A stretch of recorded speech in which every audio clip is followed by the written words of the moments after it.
ભુજના હિલ ગાર્ડનમાં યુવાનની સામાન્ય મુદ્દે બોલાચાલી થયા બાદ છરીના ઘા ઝીકી કરપીણ હત્યા થતા ચકચાર મચી જવા પામી છે.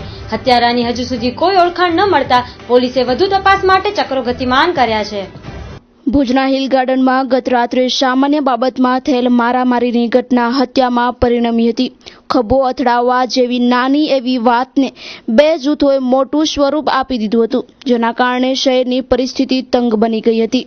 આ સમયે બે જૂથો સામસામે આવી જતા મારામારી શરૂ થઈ ગઈ હતી. આ મારામારીમાં શોહેબને છરી વડે ગંભીર ઈજા થતા તેને સારવાર માટે શહેરની જીકે જનરલ હોસ્પિટલ લઈ અવાયો હતો.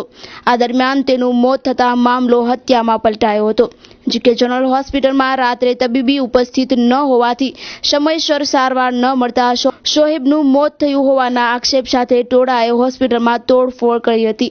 દરવાજાના કાચ તોડી પાડવામાં આવ્યા હતા.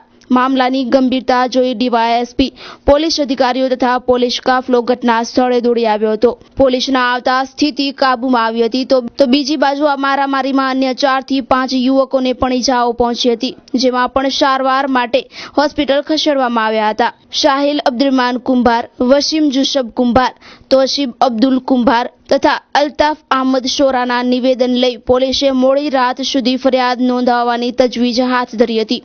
મોડી રાત સુધી જનરલ હોસ્પિટલમાં તથા એકોર્ડ હોસ્પિટલની બહાર લોકોના ટોળે એકત્ર થયા હતા અને ઇજાગ્રસ્તોના બયાન પરથી શકમંદ હત્યારાઓની ઓળખ મેળવવાના પ્રયાસ હાથ ધરવામાં આવ્યા હતા. ઇજાગ્રસ્તોના જણાવ્યા અનુસાર બે જૂથ ઝઘડતા હતા ત્યારે શોહેબ તેમને છોડાવવા ગયો હતો ત્યારે તેને પીઠના ભાગમાં છરીના ઘા લાગ્યા હતા. લોકોનું ટોળું કુહાડી, પાઇપ, છરી જેવા હથિયાર લઈને મારી રહ્યું હોવાનું કહેવામાં આવ્યું હતું. મોડી રાત સુધી પોલીસે ઇજાગ્રસ્તોના નિવેદન લેવાની કામગીરી હાથ ધરી હતી. આ દરમિયાન પોલીસે ઘટનાના પગલે અફવાઓનો દોર શરૂ થયો હતો, તેથી પોલીસે લોકોને પણ અપીલ કરી હતી કે અફવાથી દોરાવવું નહીં, કેમ કે વાતાવરણ તંગ કરવાના પૂરા પ્રયાસો કરવામાં આવી રહ્યા છે. શહેરની પરિસ્થિતિ બગડે નહીં તે માટે પોલીસ દ્વારા સમાજના આગેવાનોને વિશ્વાસમાં લઈ શાંતિ જાળવવા અપીલ કરી હતી. અને બીજી તરફ મુસ્લિમ સમાજના અગ્રણી હાજી જુમા રહેમાએ ભુજના હિલ ગાર્ડનમાં બનેલી મારામારીની સમગ્ર ઘટનામાં સીસીટીવી કેમેરાની મદદથી તપાસ થાય તેવી માંગ કરી હતી.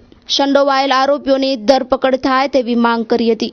શોએબ અબ્દુરમાન કુંભારનું આજે 8:10 વાગ્યાના આરસામાં હિલ ગાર્ડનની બાજુમાં મર્ડર થયેલ છે. બીજા માણસોને વાગેલું છે અને સામાવાળા કોણ છે તે હજી સુધી જાણી શકાયેલું નથી.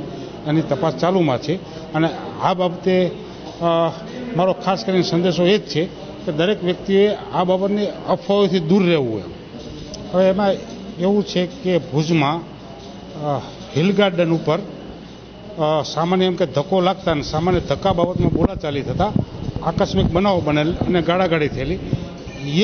એ બાબતમાં એક શોએબ અબ્દુરમાન કુંભારનું મર્ડર થયેલું છે. બીજા 4-5 માણસોને પણ આપણે ઈજા થયેલી છે. એ બધા હોસ્પિટલમાં સારવાર હેઠળ છે. ખાસ કરીને અમારો અત્યારે સંદેશો મુસ્લિમ આગેવાનો જુમાભાઈ પણ સાથે છે, બીજા રફીક પારાભાઈ પણ સાથે છે. અમારો ખાસ કરીને સંદેશો એ જ છે કે જુદી જુદી અફવાઓથી દરેકે દૂર રહેવાનું છે. પરિસ્થિતિ બિલકુલ કાબૂમાં છે, બીજો કોઈ ઇસ્યુ નથી, એટલે શાંતિ જાળવવાની છે એવી અમારી અપીલ છે. ચાલુમાં તપાસ છે. હત્યાની ઘટના જે અત્યારે ભુજમાં હિલ ગાર્ડન ઉપર બની છે કે નવજવાન છોકરાઓ વચ્ચે કાંક આપસમાં માથાકૂટમાં મારામારી થઈ છે અને એમાં કાંક સામે પક્ષે કોઈક ટોળું આવી અને એ લોકોમાંથી હુમલો કર્યો છે. એમાંથી 4 જણને લાગ્યું છે જે સિરિયસ છે, એકોર્ડ હોસ્પિટલમાં છે, અને એક માણસ જે ઓફ થઈ ગયો છે શોએબ, એને અત્યારે અહીંયા જનરલ હોસ્પિટલમાં પીએમ માટે લઈ આવ્યા છે. સમાજના લોકો તો શાંતિ જાળવીને બેઠા છે અને સમાજના લોકો શાંતિ જાળવશે, પણ સાથે સાથે પોલીસ તંત્ર જે છે અત્યારે ત્યાંના સીસીટીવી ફૂટેજ કાઢે, જે હિલ ગાર્ડનના 2 ચોકીદાર હતા એને રાઉન્ડ અપ કરી અને તાત્કાલિક ગુનેગારોને પકડવામાં આવે તો એનું રિએક્શન કે કોઈ જાતને ના આવે. કારણ કે અમારી એવી અપીલ છે સમાજના લોકોને. હું અપીલ કરું છું કે શાંતિ રાખે, સાથે સાથે વહીવટીતંત્રને અપીલ કરીશ કે તાત્કાલિક આની ઉપર એક્શન લે અને જે ગુનેગારો છે સાચા ગુનેગારોને પકડી અને તાત્કાલિક એની ધરપકડ કરવામાં આવે. જે છોકરો ઓફ થઈ ગયો છે એ શોએબ નામ છે એનું અને કુંભાર જ્ઞાતિનો છે, ભુજમાં રહે છે.